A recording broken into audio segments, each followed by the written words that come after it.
Hello friend, मेरे YouTube channel पर आपका स्वागत है। आज हम लोग कुछ मेंसुरेशन का क्वेश्चन करने वाले हैं। ये वीडियो आप लोग के लिए बहुत खास है, आप इसे पूरा देखने का प्रयास कीजिएगा। स्टार्ट करते हैं। एक आयताकार बाग की लंबाई 24 मीटर है और चौड़ाई 10 मीटर है। इसका परिमाप क्या होगा? तो एक आयत बनाएंगे जिसमें दो लंबाई होता है, दो लंबाई और दो चौड़ाई होता है। तो लंबाई कितना है? 24। 24। चौड़ाई कितना है? 10 और 10। इस सभी वैल्यू को जोड़ देंगे तो परिमाप आ जाएगा। तो परिमाप निकालने का फॉर्मूला होता है 2 इंटू लंबाई जोड़ चौड़ाई। तो लंबाई हमारा दिया हुआ है 24, चौड़ाई दिया हुआ है 10। तो इसको जोड़ देंगे तो कितना? 2 इंटू 24 10 34 और गुने 2 यानी 68 मीटर आपका इसका परिमाप हो जाएगा। क्षेत्रफल पूछता तो क्षेत्रफल में क्या करते हैं? लंबाई गुने चौड़ाई कर देते हैं। तो लंबाई कितना है? 24 और चौड़ाई कितना है? 10 यानी 240। तो आशा करते हैं इतना आपको समझ में आ गया है। नेक्स्ट क्वेश्चन है कि एक आयत का विकर्ण दिया हुआ है जिसका क्षेत्रफल 120 मीटर है। इस आयत का परिमाप निकाला। मतलब एक आयत है, इसका एक विकर्ण दिया हुआ है। ये दिया हुआ है आपको, इसका वैल्यू कितना है? 17। तो आयत का विकर्ण क्या होता है? विकर्ण बराबर होता है लंबाई स्क्वायर जो चौड़ाई स्क्वायर का रूट में। तो विकर्ण का वैल्यू 17 है, तो 17 रूट इधर आ जाएगा तो स्क्वायर में। तो लंबाई स्क्वायर जो चौड़ाई स्क्वायर हो जाएगा। 17 का अगर स्क्वायर करेंगे तो 289 इक्वल टू लंबाई स्क्वायर जो चौड़ाई स्क्वायर। लेकिन अब कह रहा है कि इसका क्षेत्रफल दिया हुआ है आपका 120। क्षेत्रफल लंबाई इंटू चौड़ाई होता है 120। तो निकालना है परिमाप। परिमाप क्या होता है? इसका निकालना है परिमाप। परिमाप बराबर क्या होता है? 2 इंटू लंबाई जो चौड़ाई। अगर हम लोग मान लें लंबाई जो चौड़ाई का अगर होल स्क्वायर कर देंगे तो क्या आ जाएगा? लंबाई स्क्वायर जो चौड़ाई स्क्वायर अब +2 लंबाई इंटू चौड़ाई। तो लंबाई स्क्वायर जो चौड़ाई स्क्वायर का वैल्यू 289, 289 और जोड़ लंबाई इंटू चौड़ाई का 120 तो गुने 120। 120 तो कितना हो जाएगा? 289 और जोड़ 240। अगर इसको हम लोग जोड़ देंगे,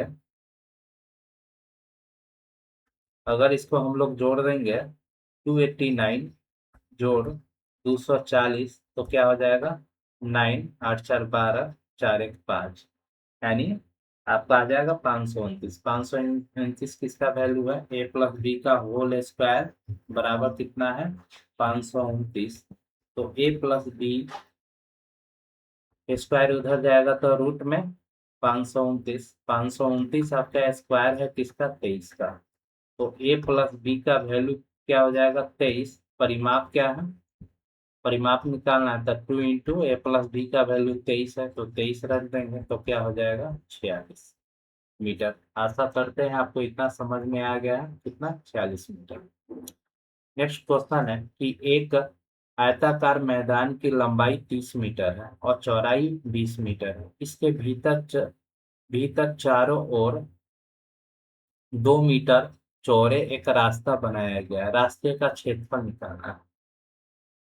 तो क्वेश्चन कह रहा है कि एक आयताकार है, एक आयत है, इसके चारों ओर 2 मीटर चौड़ी रास्ता बनाया गया है। मान लेते हैं कि यही है 2 मीटर चौड़ी रास्ता है। ये 2 मीटर, ये भी आपका 2 मीटर, ये 2 मीटर और ये तो बनाया गया है। तो रास्ते का क्षेत्रफल तो आपको पता है कि कुल आयत की ओरिजिनल लंबाई कितना है? 30 है और चौड़ाई कितना है? 20 मीटर है। 30 और 20 मीटर। तो इसमें आयत का क्षेत्रफल हम लोग निकाल लेंगे। आयत का क्षेत्रफल कितना होगा, लंबाई इंटू चौड़ाई, यानी 30 × 20 इक्वल टू कितना हो जाएगा, 600। अब कहने का मतलब है, अगर आप 2 मीटर और इसमें लंबाई, 2 मीटर और लंबाई और चौड़ाई में से घटा देंगे, तो आप देख रहे हैं 2 मीटर यहाँ कमी हो रहा है। आपको दिखाई दे रहा है कि 2 मीटर यहाँ कमी हो रहा है और 2 मीटर यहाँ चौड़ाई में, तो टोटल कितना मीटर कमी हो गया, तो 4 मीटर। तो चौड़ाई में से हम लोग क्या करेंगे, 4 मीटर कमी कर देंगे, यानी 20 में से 4 घटा देंगे तो 16। तो अब नया वाला चौड़ाई कितना बच गया, 16 मीटर। इसी प्रकार से लंबाई में कितना होगा, 2 मीटर यहाँ और 2 मीटर यहाँ, तो 2 × 4। तो लंबाई में भी कितना घट जाएगा, 4। तो 30 में 4 जाएगा तो क्या हो जाएगा, आपका 26 हो जाएगा। ऐसा करते हैं, इतना समझ में आ गया। तो अब नया क्षेत्रफल आयत का क्या हो जाएगा, तो 26 × 16, 26 × 16 हो जाएगा। अब इसको गुना कर देंगे तो कितना आ जाएगा, 26 16, यानी 260 और 36 और 12 × 3 = 15, 6 1 3 1 4, 416। इसका कितना हो जाएगा, 416, 416। अब क्या करेंगे, अब रास्ते का क्षेत्रफल निकालने के लिए, रास्ते का क्षेत्रफल निकालने के लिए करना क्या होगा, टोटल जो क्षेत्रफल है उसमें से नया वाला का क्षेत्रफल हम लोग घटा देंगे। टोटल क्षेत्रफल में से नया वाला क्षेत्रफल घटा देंगे तो रास्ते का क्षेत्रफल निकल जाएगा। तो 10 में से 6 गया तो 4, और 9 में से 1 गया तो 8, और 5 में से 4 तो 189 मीटर। Right answer. तो रास्ते का क्षेत्रफल क्या हो जाएगा, 189 मीटर। तो आशा करते हैं इतना आपको समझ में आ गया होगा। इसी प्रकार नेक्स्ट क्वेश्चन दिया हुआ है कि 60 मीटर और 40 मीटर वाले एक आयताकार फर्श पर 4 मीटर भुजा वाले कितना वर्गाकार टाइल्स बिछाई जा सकती है। मतलब कहने का मतलब है, एक आयत है जिसकी लंबाई 60 मीटर और चौड़ाई 40 मीटर दिया हुआ है। इसमें आपको एक वर्गाकार टाइल्स बिछाना है जिसकी भुजा 4 है। तो आपको बताना है कि टोटल भाग में, इस टोटल में कितना टाइल्स लगेगा इस भुजा वाले। तो इसमें क्या करना है, आयत का हम लोग पहले क्षेत्रफल निकाल लेंगे। तो 60 × 40 क्या होता है, आपका 2400। ठीक। उसके बाद वर्ग का, क्योंकि टाइल्स का जो टाइल्स है, इतना मीटर भुजा वाले कितना वर्गा का, तो वर्ग का तो क्षेत्रफल निकालना होगा। तो 4 का स्क्वायर कितना हो जाएगा, 16। तो अब टाइल्स की संख्या निकालना है। तो टाइल्स की संख्या बराबर क्या करेंगे, टोटल जो एरिया का क्षेत्रफल है वो ऊपर लिख देंगे, और जो भुजा वाला जो सामान इसमें यूज कर रहे हैं, जैसे वर्ग यूज कर रहे हैं, तो वर्ग का क्षेत्रफल से इसे भाग कर देंगे। तो हमारा क्या है, टाइल्स की संख्या निकल जाएगा। तो 4 और 4 से ही 6, और फिर ये है आपका 25 × 4, यानी 6 और 25 कितना हो गया, 150। 150 टाइल्स की संख्या हो जाएगा। तो आशा करते हैं आपको इतना समझ में आ गया होगा। राइट आंसर हमारा ऑप्शन नंबर ए हो गया। इसी प्रकार नेक्स्ट क्वेश्चन है कि 40 मीटर ये गुना में एक 40 मीटर और एक 40 सेमी और 30 सेमी वाले आयताकार गड्ढे के चारों कोनों से 5 सेमी भुजा वाले 4 वर्ग काट कर निकाल दिए गए हैं। तो शेष बचे हुए गड्ढे का क्षेत्रफल क्या होगा। तो कहने का मतलब एक आयत है, एक आयत है, और इसमें क्या, लंबाई 40 और चौड़ाई 30 है, और इसमें गड्ढे के चारों कोनों से 5 सेमी भुजा वाले वर्ग हैं। 5 सेमी इसमें वर्ग काट कर निकाल दिया गया, चारों कोना से, चारों कोना से काट के निकाल दिया। तो कहने का मतलब है कि आयत का पहले हम क्षेत्रफल निकालेंगे। तो 40 × 30 कितना हो जाएगा? 1200। 40 × 30 1200। अब इसमें वर्ग का क्षेत्रफल निकालें। वर्ग का क्षेत्रफल कितना हो जाएगा? 5 का स्क्वायर है तो 25। लेकिन कितना है? चारों कोना पर है, क्या गो वर्ग है? तो 4 गो। तो इसमें 25 में हम लोग 4 से गुना कर दें। गुने गुने 4। तो कितना आ जाएगा? 25 × 4 = 100। कहने का मतलब अब जो एक आयत है इसमें का ये 4 हम वर्ग काट के निकाल दिए। तो बीच जो खाली स्थान बचा इसका क्षेत्रफल निकालने के लिए क्या करेंगे? खाली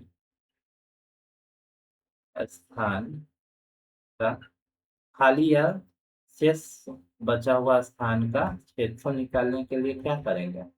बड़ा आयत में से एक वर्ग का क्षेत्रफल घटा देंगे 4। तो कितना हो जाएगा? 1100 मीटर वर्ग सेमी हो जाएगा।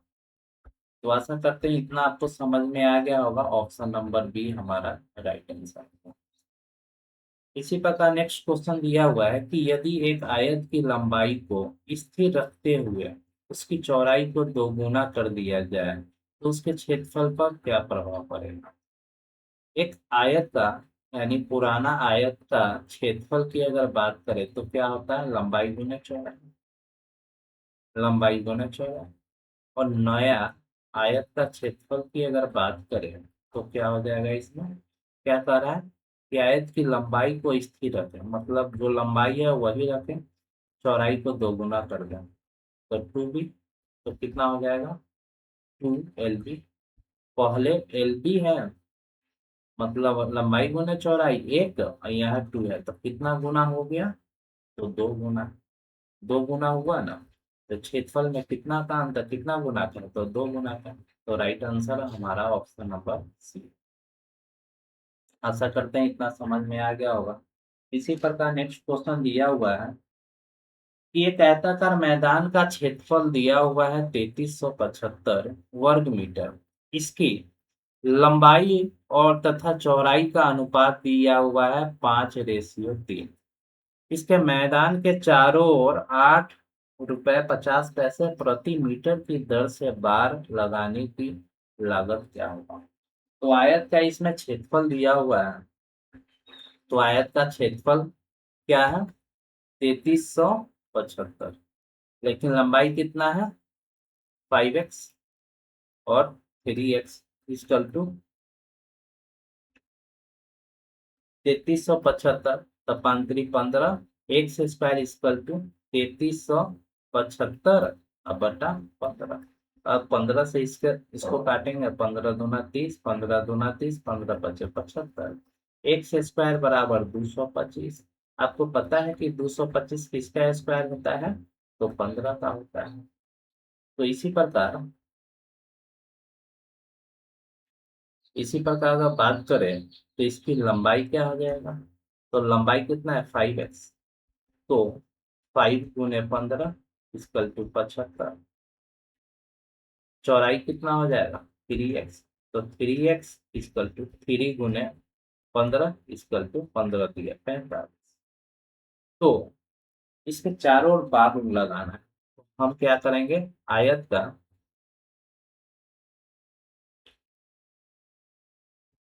का परिमाण निकालें। परिमाण तो क्या होता है? 2 × लंबाई जो चौड़ाई होता है। हाँ। तो 2 × लंबाई कितना है? 75। चौड़ाई कितना है? 45। तो 2 × कितना हो जाएगा? 75 और 45, 5 10 11 1 12 120 हो जाएगा, यानी 240 हो जाएगा। आयत का परिमाप 240। अब 240 में से 8 रुपये 50 पैसे से गुना कर देंगे। तो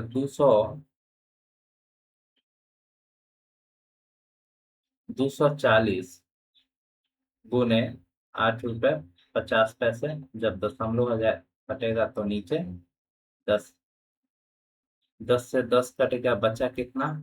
85 गुने 24, तो गुना कर देंगे तो 2040 राइट आंसर हो जाएगा। तो आशा करते हैं आपको इतना समझ में आ गया। नेक्स्ट क्वेश्चन है कि एक त्रिभुज की भुजाओं का अनुपात कितना है, उसका परिमाप क्या होगा। तो एक त्रिभुज है,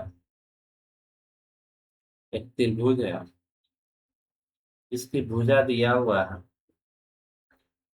इसकी भुजा दिया हुआ है 3x, एक 4x और एक 5x।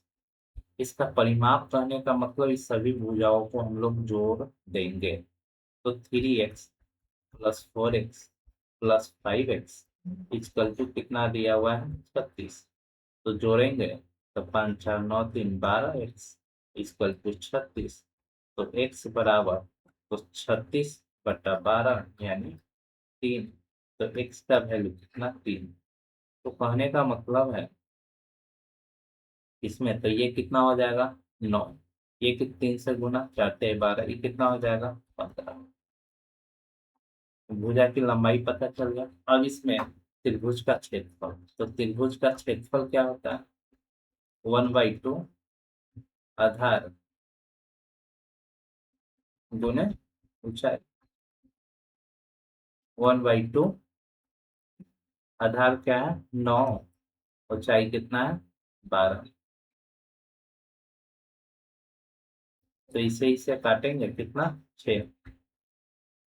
तो क्या हो जाएगा? 9 × 14 राइट आंसर आपका।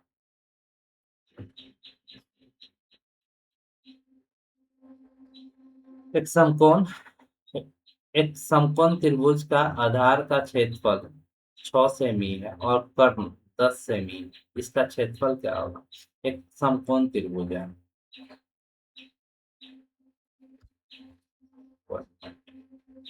एक समकोण त्रिभुज है जिसका एक कोण 90 डिग्री होता है, जिसका आधार 6 सेमी है, कर्ण 10 सेमी है। तो ट्रिपलेट से देखेंगे ये कितना गुना है आपको। अगर ये दोनों देखेंगे तो 2 गुना है, किसका? 3 का। ये 5 का, तो ये 4 होगा। तो 4 का 2 गुना कितना हो जाएगा? 8 हो जाएगा। तो इसका टोटल वैल्यू 8 हो जाएगा। तो इसका क्षेत्रफल क्या होगा? समकोण त्रिभुज का क्षेत्रफल 1/2 आधार गुने ऊंचाई, ऊंचाई 8 गुने 6। इससे ही काट देंगे तो 4 × 6 यानी 6 × 4 = 24। राइट आंसर इसका 24 हो जाएगा।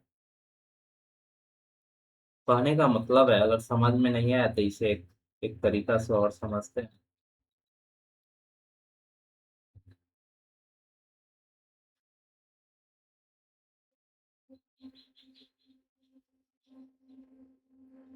इसमें दिया हुआ है कि एक त्रिभुज है जिसका कर्ण दिया हुआ है 10 सेमी और आधार कितना दिया हुआ है? 6 सेमी। इसमें समकोण त्रिभुज बनेगा, मतलब ऐसे बनेगा। ये 15 हो जाएगा, ये आपका 12 हो जाएगा, ये आपका 9 सेमी हो जाएगा। इसके आधार पर ये आपका राइट होगा। ये फिगर गलत बन गया है। तो इसमें समकोण त्रिभुज कह रहा है तो पाइथागोरस प्रमेय, पाइथागोरस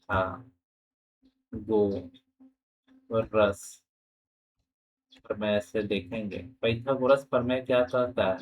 कर्ण का होल स्क्वायर इक्वल टू आधार का होल स्क्वायर जोड़ लंब का होल स्क्वायर।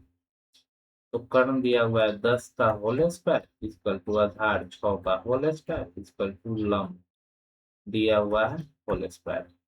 तो 100 में से ये इधर जाएगा तो कितना? 36 में से लंब का होल स्क्वायर, तो कितना हो जाएगा? 100 में से 36 64। तो लंब का होल स्क्वायर बराबर 64। तो ये उधर जाएगा तो लंब बराबर कितना हो जाएगा? 8। तो ये 8। तो आशा करते हैं इतना समझ में आ गया है। इसी प्रकार नेक्स्ट क्वेश्चन में दिया हुआ है कि एक समबाहु त्रिभुज है, एक समबाहु त्रिभुज की एक भुजा 8 सेमी है, इसका परिमाप क्या होगा। तो एक समबाहु त्रिभुज ऐसे होता है जिसकी एक भुजा 8 सेमी, तो समबाहु त्रिभुज की प्रत्येक भुजा क्या होता है, बराबर होता है, इसलिए 8 8 8। तो इसका परिमाप कह रहा है, तो परिमाप कहने का मतलब है सभी 8 को आप जोड़ दें तो 8 × 24। या परिमाप क्या होता है, 3 × भुजा भी होता है। तो 3 भुजा का वैल्यू 8, इसका तो क्या हो जाएगा 8 × 24। अगर ये क्षेत्रफल पूछता है तो क्षेत्रफल √3/4 गुने भुजा स्क्वायर, तो क्या हो जाएगा √3/4 गुने भुजा 8 × 8। इससे इसको काटेंगे दो, 8 × 2 = 16 √3। अगर ये इसमें ऊंचाई पूछता, मतलब ये इसका वैल्यू पूछता, तो ऊंचाई का क्या होता है, समबाहु त्रिभुज का √3/2 गुने भुजा। तो √3/2 गुने भुजा कितना है 8, इससे ही काटेंगे 4, तो 4 √3 इसका ऊंचाई हो जाएगा। तो आशा करते हैं आपको इतना समझ में आ गया है। नेक्स्ट क्वेश्चन है, एक समद्विबाहु त्रिभुज का परिमाप आपको 32 दिया हुआ है। यदि इसकी समान भुजा में से एक भुजा 12 सेमी का है तो इसका आधार क्या होगा। तो इसमें एक समबाहु त्रिभुज है जिसकी दो भुजा आपस में बराबर है। तो बराबर भुजा का वैल्यू कितना दिया हुआ है, 12 12। लेकिन तीसरा भुजा का वैल्यू नहीं दिया हुआ है। तो समद्विबाहु त्रिभुज का परिमाप क्या होता है, परिमाप, तो अगर नहीं कुछ है, ए ए है, तो क्या आ जाएगा 2a + b, यही तो होगा। क्या करेंगे कि 12 12 को जोड़ देंगे, कितना हो जाएगा 12 + 12 जोड़ b = वैल्यू कितना दिया हुआ है 32। तो 12 × 2 = 24 + b = 32। तो b बराबर क्या हो जाएगा 32 - 24, तो इक्वल टू क्या हो जाएगा 8। तो b का वैल्यू कितना हो जाएगा 8 सेमी।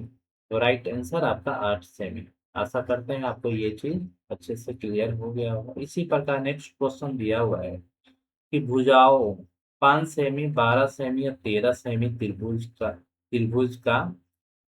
त्रिभुज का प्रकार क्या होगा। मतलब एक भुजा दिया हुआ है 12, 5, 12, 13, तो पूछ रहा है कि इससे किस प्रकार का त्रिभुज बनेगा।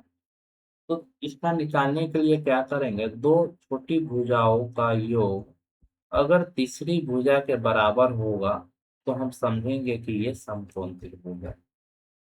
समकोण त्रिभुज योग क्या होगा, बराबर होगा तो समझेंगे समकोण त्रिभुज। इसी प्रकार इसको हम स्क्वायर करके देखेंगे, 5 का स्क्वायर जोड़ 12 का होल स्क्वायर इक्वल टू 13 का होल स्क्वायर। 5 का होल स्क्वायर क्या हो जाएगा 25, और 12 का 144 इक्वल टू 13 का 169 होता है। 25 144 169 इक्वल टू 169, ये तो बराबर है, इसलिए क्या हो जाएगा समकोण त्रिभुज। Right answer option number C हो जाएगा। तो आशा करते हैं ये चीज आपका अच्छे से क्लियर हो गया है। इसी प्रकार नेक्स्ट क्वेश्चन दिया हुआ है कि दो वर्गों का परिमाप दिया हुआ है 24 सेमी और 32 सेमी। एक तीसरे वर्ग का क्षेत्रफल इन दोनों वर्गों के क्षेत्रफल के योग के बराबर है। इस तीसरे वर्ग का परिमाप क्या होगा।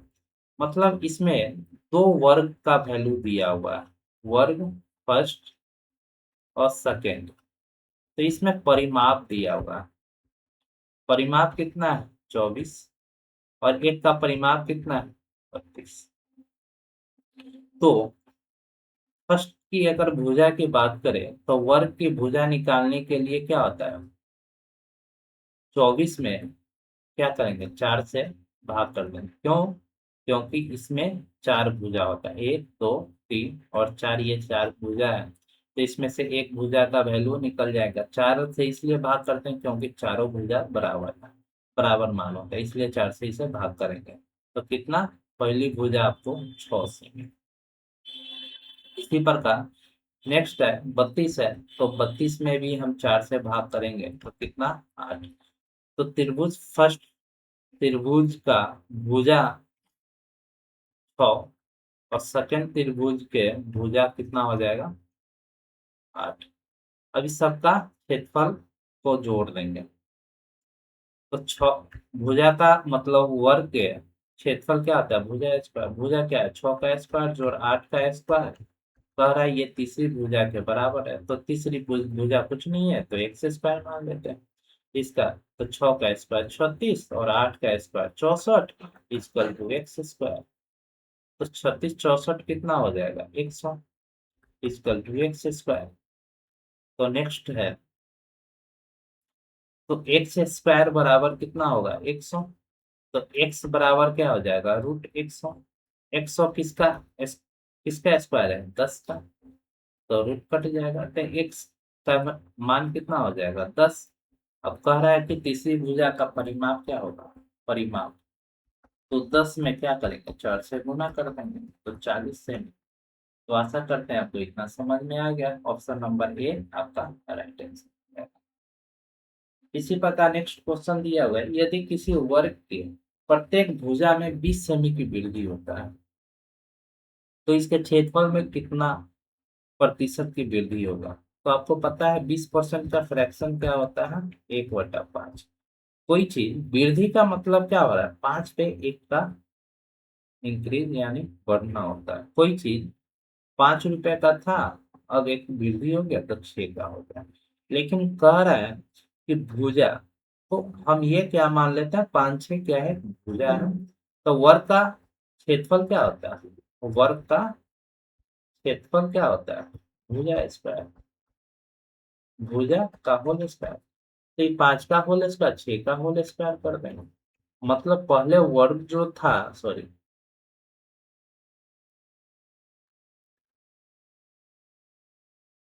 पहले जो वर्ग जो था, वर्ग की भुजा 5 था और अब कितना हो गया 6। 5 से 6 तो इसका स्क्वायर 5 का स्क्वायर 25 और 6 का स्क्वायर 36। अब देखेंगे कोई चीज पहले क्षेत्रफल 25 था अब कितना हो गया 36, कितना का इंक्रीज हुआ इसमें, वृद्धि हुआ आपको 11 का। अब 11 का जब वृद्धि हुआ, 11 का वृद्धि किस पे हुआ पहले वाले क्षेत्रफल पे ना। तो यानी 25 से 36 हुआ किस से, पहले वाले यानी 25 वाले पे। तो नीचे 25 आगे 100 कर देंगे। तो 25 चौका 100 इक्वल टू कितना हो जाएगा 44%। तो आशा करते हैं ये चीज को अच्छे से समझ गए होंगे। इसी को एक और तरीका से बनाया जा सकता है।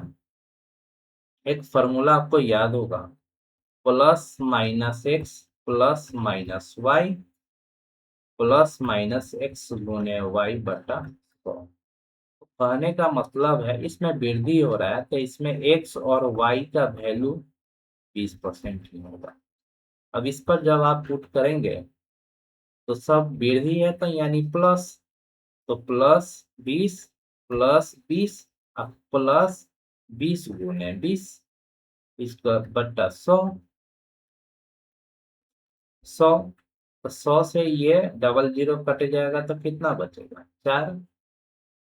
तो 20 20 40 और +4 कितना हो गया 44%। यही तो आपसे पूछ रहा है, आप ऐसा बनाए या ऐसा।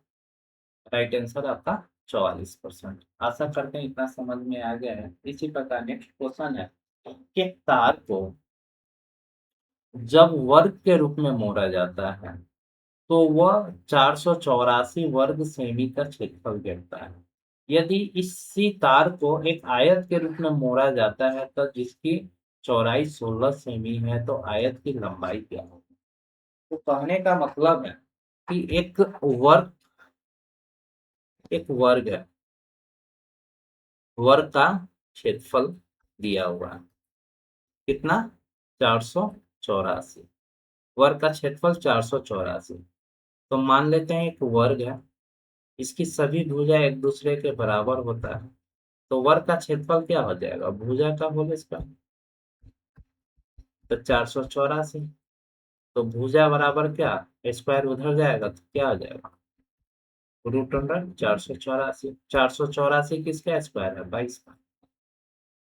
तो भुजा बराबर 22 यानी वर्ग क्या हो गया 22।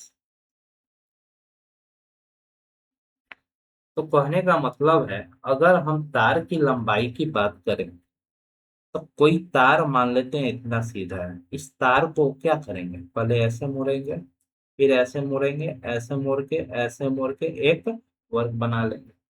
तो वर्ग का ये जो छोटा छोटा जिस बराबर लंबाई में हम इस भुजा को मोड़े हैं उसका वैल्यू 22 है। तो क्या इस सभी 22 को अगर हम जोड़ देंगे तो क्या मुझे एक टोटल लंबा ये जो लाइन खींचा है इसका वैल्यू नहीं निकल जाएगा कितना लंबा है।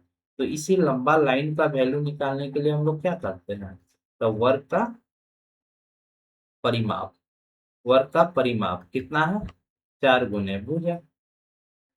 4 इसलिए क्योंकि 4 इसमें भुजा है इसलिए 4 गुने भुजा, भुजा का वैल्यू कितना है 22। तो 4 गुने 22 इसका तो कितना हो जाएगा 88। 88 cm हो जाएगा।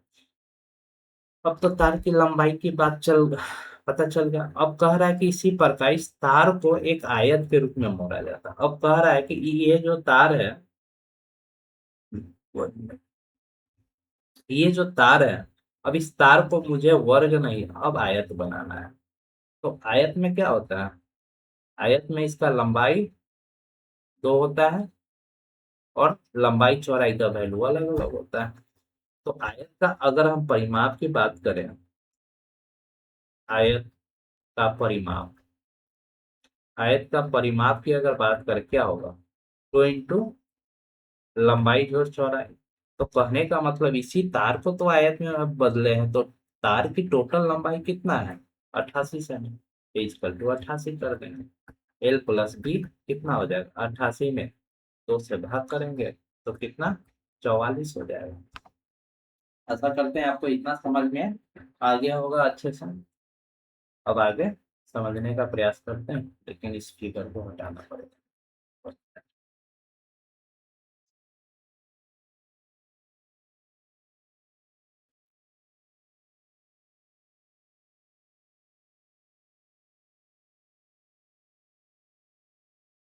अब क्या है, अब इसमें हमारा वैल्यू आ गया कितना,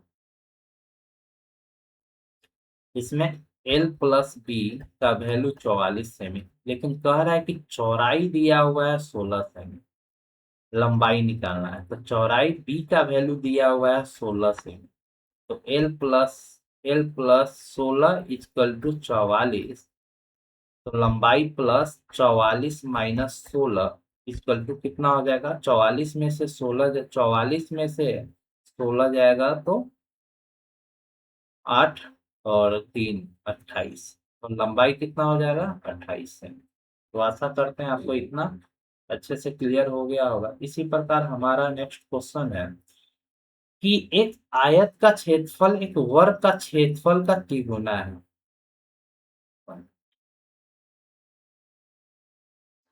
एक आयत का क्षेत्रफल एक वर्ग का क्षेत्रफल का दुगुना है, तिगुना है। तो आयत का क्षेत्रफल लंबाई गुने चौड़ाई, वर्ग का क्षेत्रफल भुजा स्क्वायर। तो इसका कितना गुना है, तिगुना है। ठीक है, तिगुना। इसकी लंबाई आपको 40 सेमी है, इसकी चौड़ाई वर्ग की भुजा की 1.5 गुनी है।